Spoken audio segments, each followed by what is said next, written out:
Freaky Ladies organization is about women empowerment, and our theme this year is Sparkle, where every event, every workshop that we do is about strength, passion, resilience, knowledge, leadership, and empowerment. So it's an acronym for Sparkle. So this year, the different events that I am bringing onto Flow for our members is some kind of something that can be something new, something out of the box that we could, expose our members to. So that is something which, with the reason that I have brought these two young girls. Kamya, I actually saw a post somewhere, and I said, okay, this is the girl that I wanted to talk about. Prasadi, I met a few months ago at another event, and I was like, I made up my mind. I said, I'm going to have her somehow. So I'm just bringing to you what is passionate to me. So what about Yeah, what are the next couple of events that you're coming up with? So, in fact, just in another couple of days, we are having a Kargil war veteran. We are having Captain Yashika Hatwal Tyagi. She is somebody who was at the war front while she was pregnant, and when she also had her 1.5-year-old with her at the field.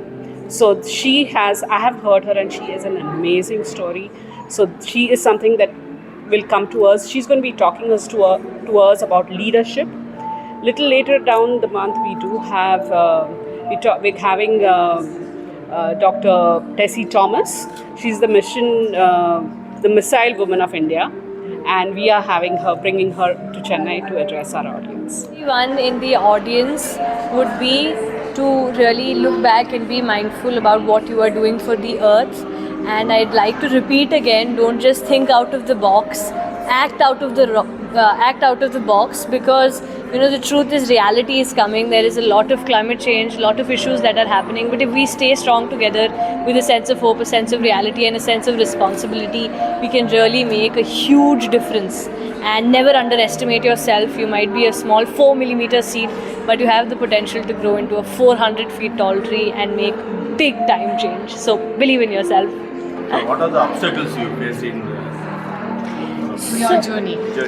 Frankly speaking, the challenges which I faced in my journey are so many, but I always like to consider challenges as opportunities of learnings, learning from each and every one of them, whether it was raising the funds, which is still a huge problem, whether it was making people believe that a young girl can make a difference, she can make change, whether it was ensuring that the trees I'm planting grow, a lot of other projects that I'm doing, the regular glitches that keep coming, the obstacles, finding the right team, finding the resources, a lot of these challenges keep coming, but I draw inspiration from nature, stay strong, and I believe that if I go to 100 people, even if just 1% turns out, that 1%, still I think that I've made a huge difference. I feel for me as well, it was my parents who have definitely been the huge backbone in ensuring that I continue, in ensuring that I'm even able to do it. They never stopped me. And another huge driving force was Mother Nature. Whenever I'm facing a challenge, I just look out and observe, and you might think it's funny, but if you try that for yourself, you'll see the magic. And truly, both of them have been the true sources for me to continue in my journey as inspiration and motivation, truly. I think Who aspire to be like you? well, my message would be to you is that really find what is that one thing that you are good at. It can be anything, and whatever mission you have, just apply it to that. Whether you're good at dancing, singing, writing, baking, for instance, put it to a cause, share it with people, and believe in yourself. Start right away. Don't think, oh, the right time is now, the right day is today, I need this, I need that. Whatever little bit you have, just begin with that and dream high, higher than the sky. Think deep, deeper than the ocean, and act like trees, bees, and seas, and trust that there are people who will support you, but you need to be the one who takes the first step. I think the one message that I would want each and every person to take from me is that you don't really need to be a mountaineer, you don't need to climb Everest. You just need to find that one thing that you are really, really passionate about and work towards climbing your own Everest in whatever field you're in, and just keep putting one foot in front of each other and you'll eventually reach the summit. I think the main driving force has been my parents, my father who's been my inspiration, my coach, my climbing partner in recent years, and my mom who was my initial climbing partner who took me out on my first few treks. I think without them I would be nowhere close to where I am today. I think the one thing I would like to tell students who are watching this is just that nothing is out of reach, not even the summit of Everest. If you believe in yourself, I think that's the most incredible and important first step that anyone needs to take towards their dream, and just focus on your passion, your dream, what you want to achieve.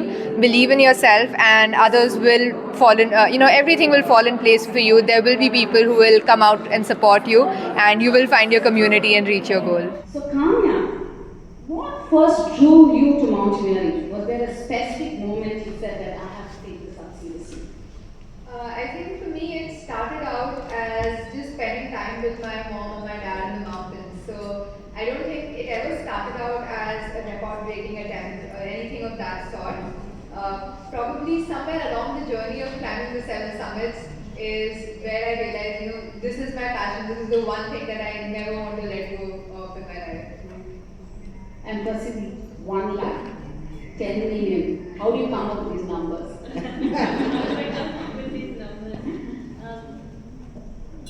For me personally, it has, firstly actually I want to say, I was so thrilled by listening to Kamya. I mean, her entire journey is such an inspiration, challenges the way she's done it. And it's just remarkable. We were both on our missions in 2021, hers to 7 summits, mine of 1 lakh. And now when we meet, we both achieved part of our missions. And that's just truly remarkable.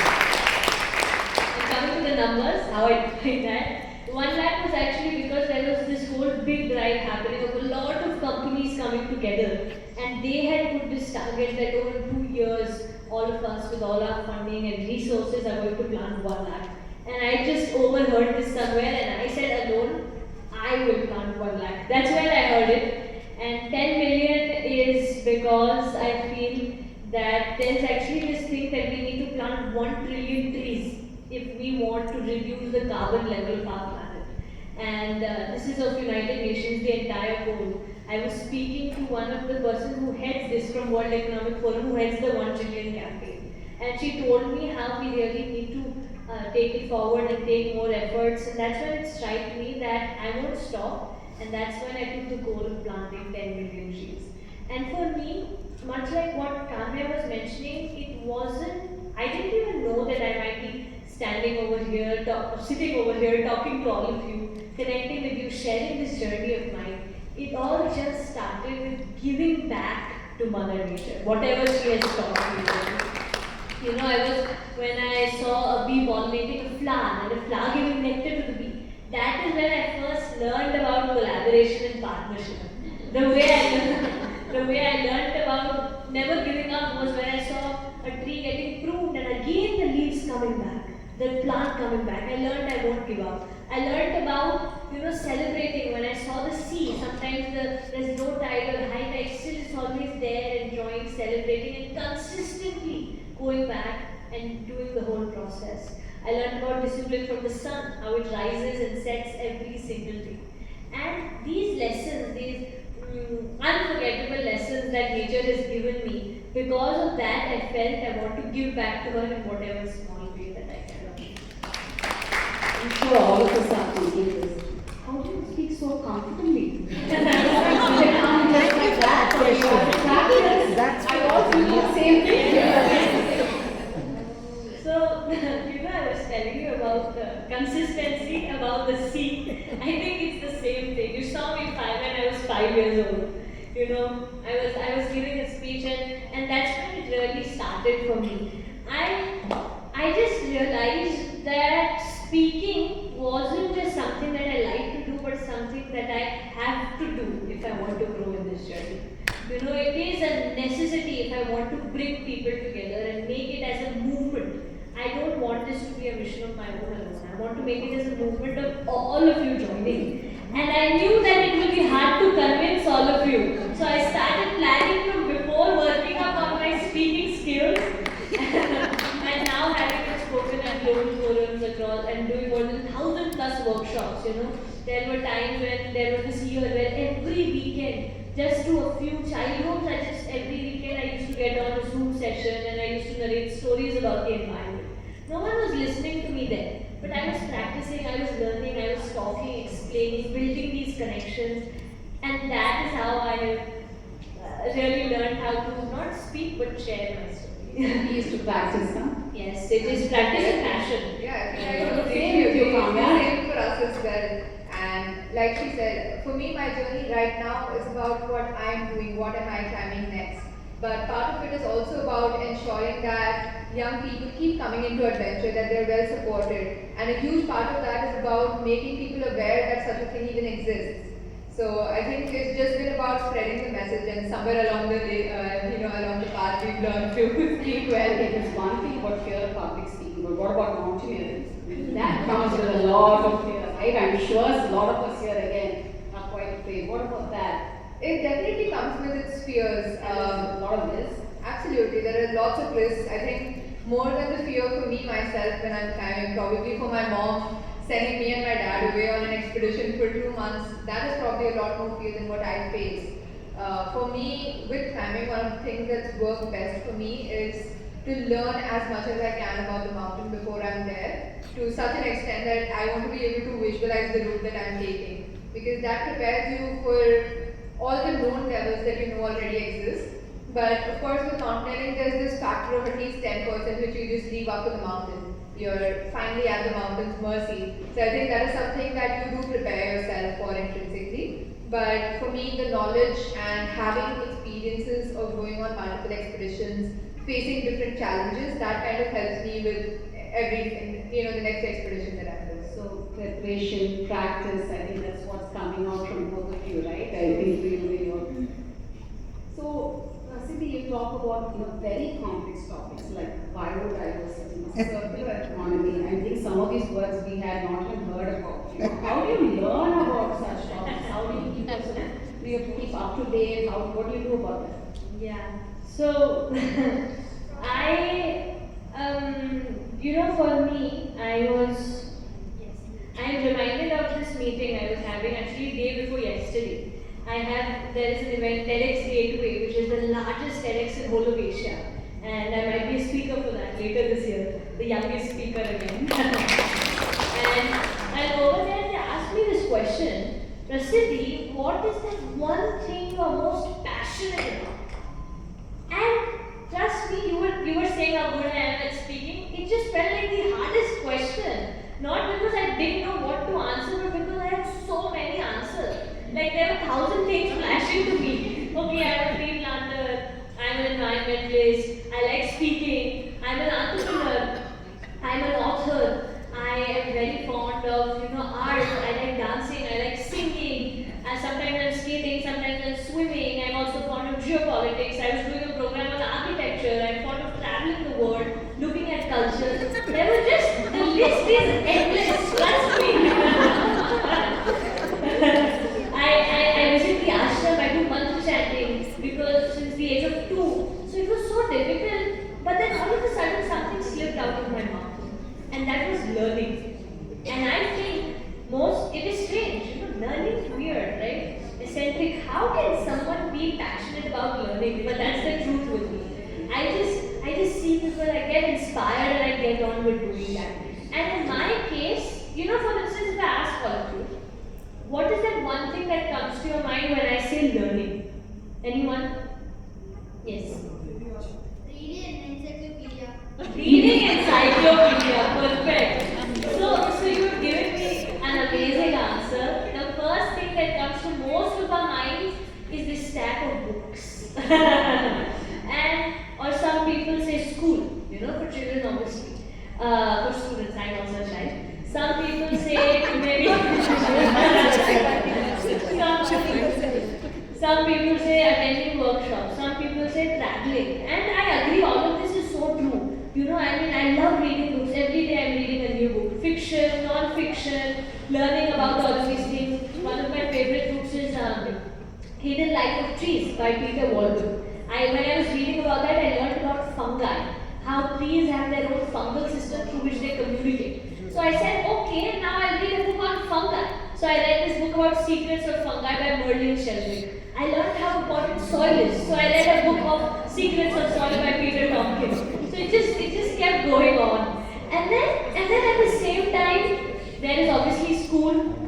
I am also fond of studying. I do regular schooling if you want to hear that.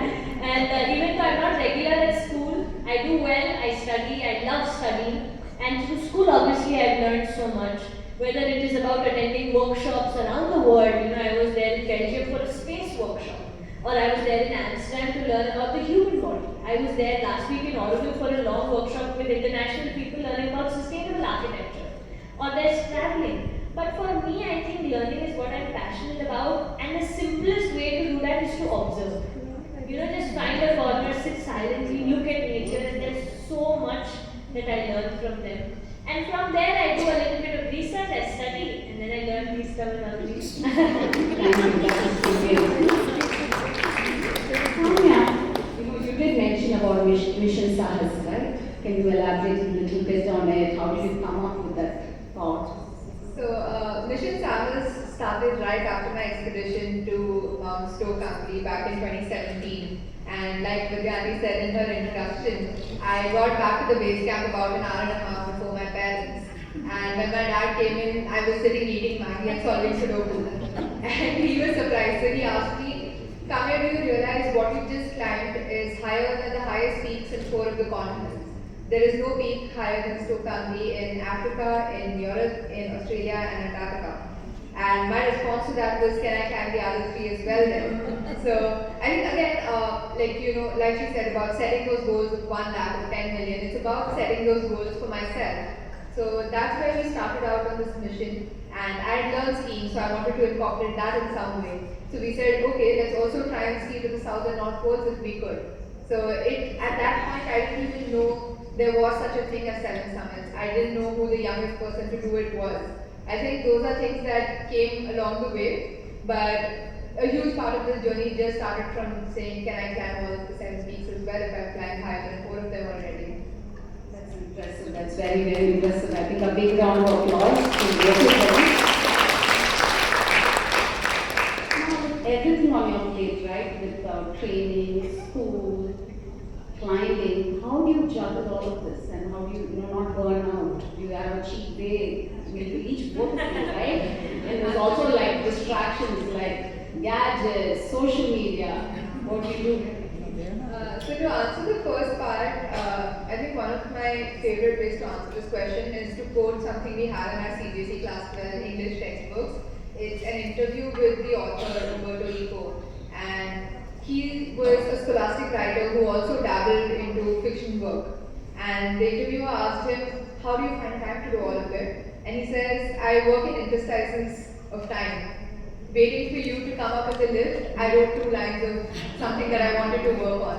So I think it's a lot of doing that. It's a lot of extra effort, not just by me, but also the entire support system. I was sitting at Everest Base Camp, while we were waiting for the weather to open up and studying for my SATs. I was applying for college sitting in Antarctica. I had a teacher, giving me an extra class, a remedial class, on a layover in Dallas Airport because I had an exam the day I was coming back.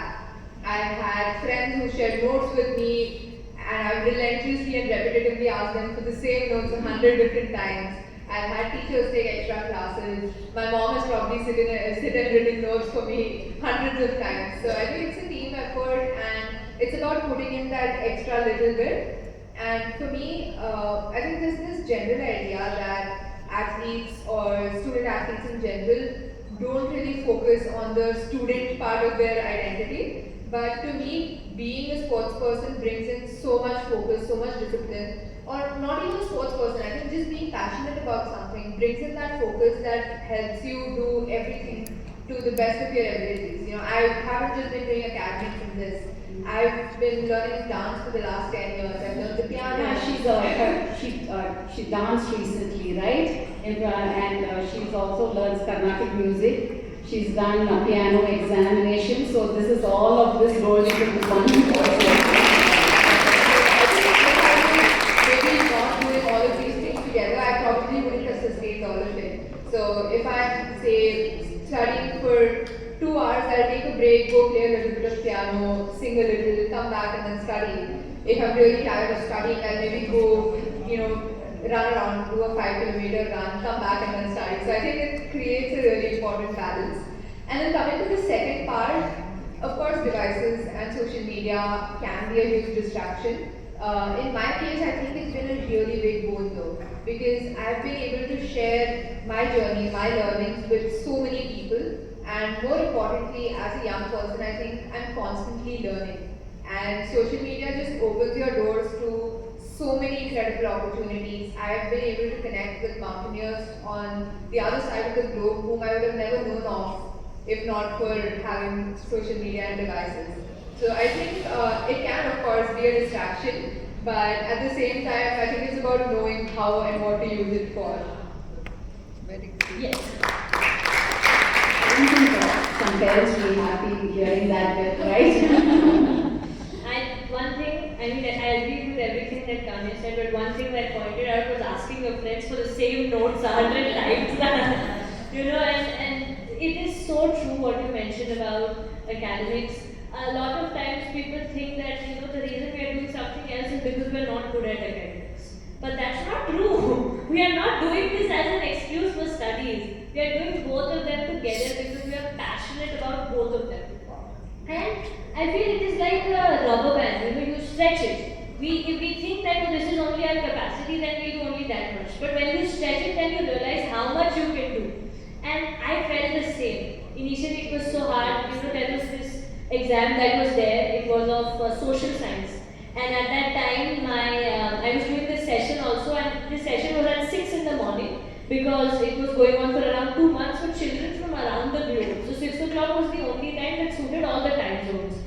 So at 6 in the morning it was there, and there was this time when my social exam was there, and I love social science. I have to score 80 out of 80 every year. So I was just so determined. So I woke up at 3:30, I started studying, then at 5:30 I prepared for my presentation, at 6 I gave my session, at 7:30 I finished it, I got ready and I left for school, I wrote my exam, I came back, and what's more is that after that I had to go for another event in Chennai for this software company.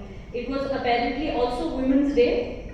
So on the same day I had to give a session for all of them, for the females, about women. And right after that in the evening I catched a flight for Coimbatore. There was new school, they had their ceremony over there, they invited me as their chief guest for kindergarten. I went there again, I did this session, in the evening I gave an Instagram live, and then I was back home preparing for my maths exam. so this is how it happens.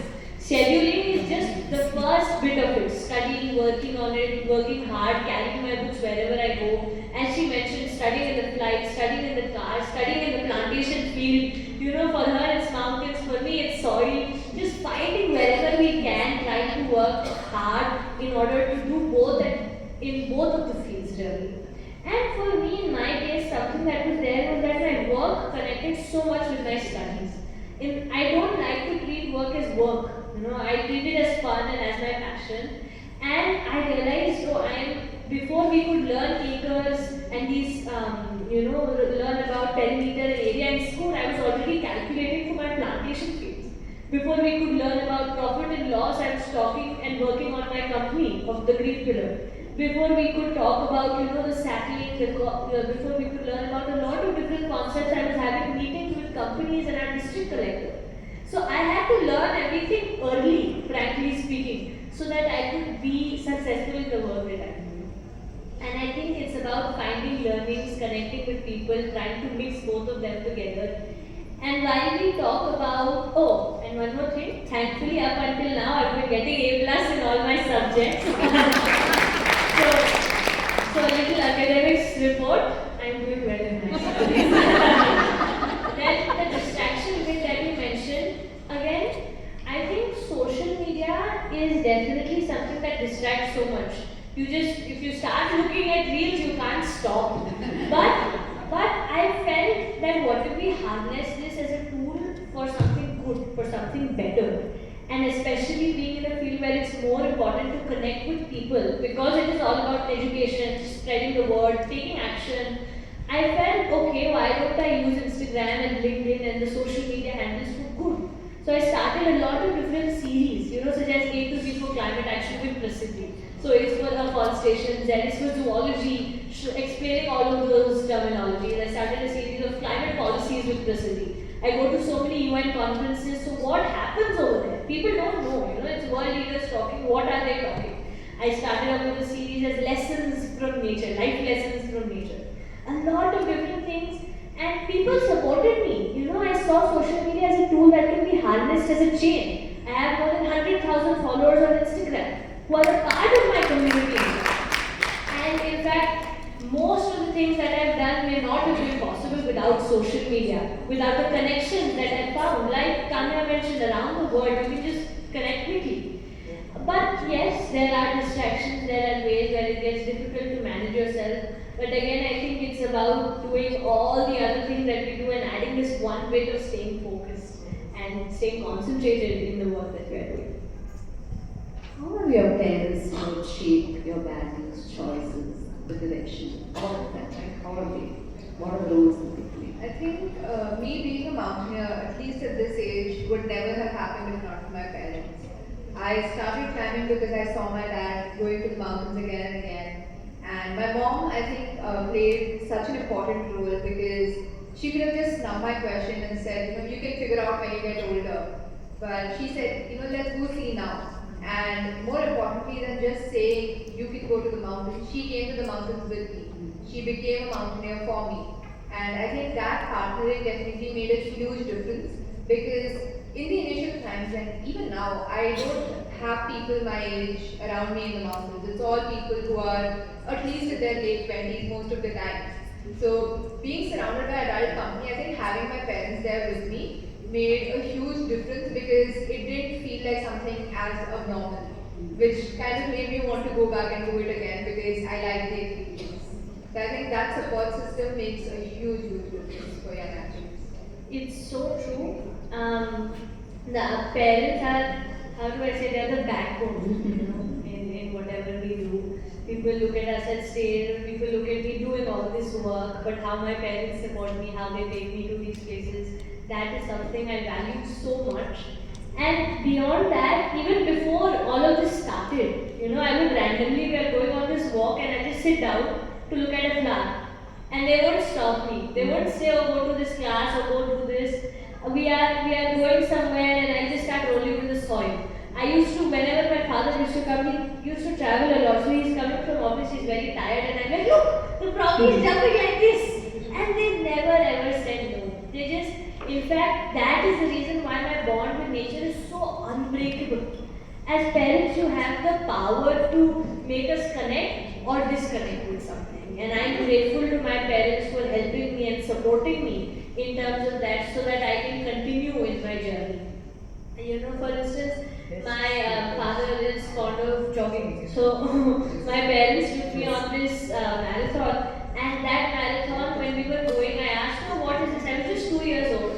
And I told her it was of Ridley turkeys, where this marathon that we are doing, the contribution will go towards supporting Ridleys and their conservation. So they connected me with the cause, and from there that really helped me to truly continue with my journey. Kamya, what message would you like to leave the audience to after Prasiddhi?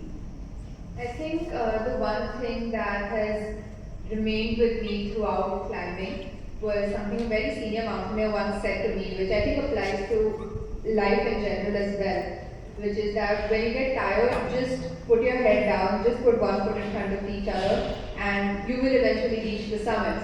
And if you feel like you're completely dead tired and you just can't go ahead, don't look up and see how much further you have to go. Look back and see how far you've come, and that will fuel you to keep going further.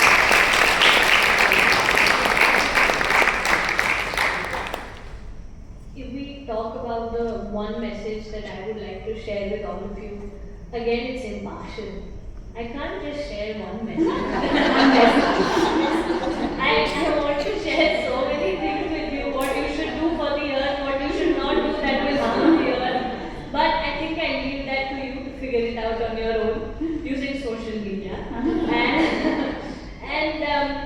I think the message that I'll give you is that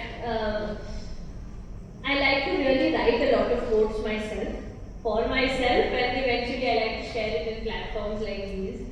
And there are two that I want to share over here. One is that dream high, higher than the sky, think deep, deeper than the ocean, and act like trees, bees, and seas. The one, trees, bees, and seas.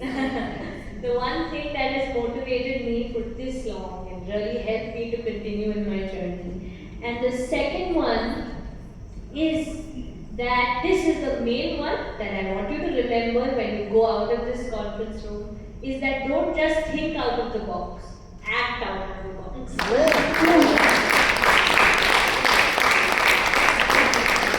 it's time for some rapid fire fun. Only 1 or 2 words.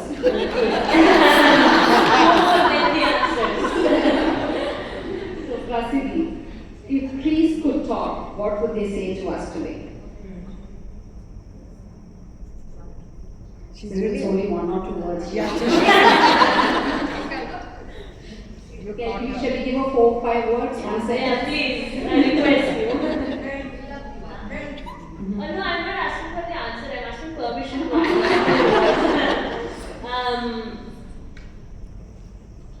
I'll support you for as long as I can. It's up to you for how long you want to keep me. Your favorite thing to do apart from planting? See, again the same thing. The favorite thing apart from planting, I'd say is talking. It is. I think it would be reading. If your journey had a theme, song or title, what would it be? Oh, this is a good one. Thank you so much for putting so much of effort. If my journey had a theme, song or title, what would it be? I think if it was going to be a title, then it would be the 6-year-old who dreamed big and did it. And if there was a song that I was going to put for it, then it would probably be Do What Makes You Happy. I'm not going to say, some Hall of Fame or champions or if you believe, no. I think it would just be Do What Makes You Happy. And when you do that and just put a little bit of purpose in it, like the magic masala, then you'll be able to create that. Your favorite tree or plant? So it changes in season. Right now, it is. Tough questions, no? Yeah, very tough questions. How many have heard about Kalpavriksha? Few of you, yeah? When a tree can be used completely. So before it was the palm tree, later it was the banyan tree, then it was mangrove, which is not exactly a tree but almost kind of a tree. Now it's actually bamboo. It's not a tree. It's actually a herb, but it's just so inspiring. It grows fast. And you know why I like bamboo? I'm adding a few words. The reason I like bamboo is because they have a record for maybe 4 or 5 years. You think the plant is no longer alive. It will show no sign of growth. And it has a record that in one single day, it will shoot up to 4 feet. In one single day, it will shoot up to 4 feet. So it is this true example of if you will be persistent, you may not see results all of a sudden, but if you will be persistent, all of a sudden you will see how big of an impact you can make. Okay, lovely, Sonia. Ready, Sonia? First thing you do after reaching the summit? So most of the times we carry the Nepali prayer flags with us. So leave those on the summit and thank the mountain for letting us be there. One item you always carry in your backpack. So I started doing this because I saw my dad doing it, but I carry a small idol of Krishna which I take to every summit, regardless of where I'm going. So that is always been with me for every single time. One one word that describes you on the mountain? That's a tough one. I think I'll use two words, but I'll say careful yet resilient. Careful but resilient. First thing you crave after you come down, you reach home. What's the first thing you crave? So it's not one thing, to be very frank. On the way down from Everest, even I've literally made a menu for a week to send to my mom for once I'm back home. But if I were to pick one thing, it's always rasam with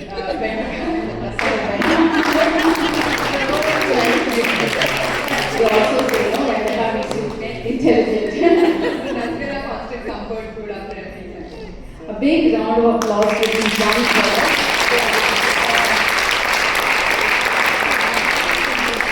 As we wrap up this conversation, here's what stands out. Neither of their journeys began with grand declarations. They began with small steps, planting a tree, taking a first climb. But those steps taken with passion have moved mountains and hearts. Thank you both for reminding us you don't need to be older to be bolder. Let's celebrate Kamya and Vasili for not just what they're doing, for what they're becoming. Thank you so much.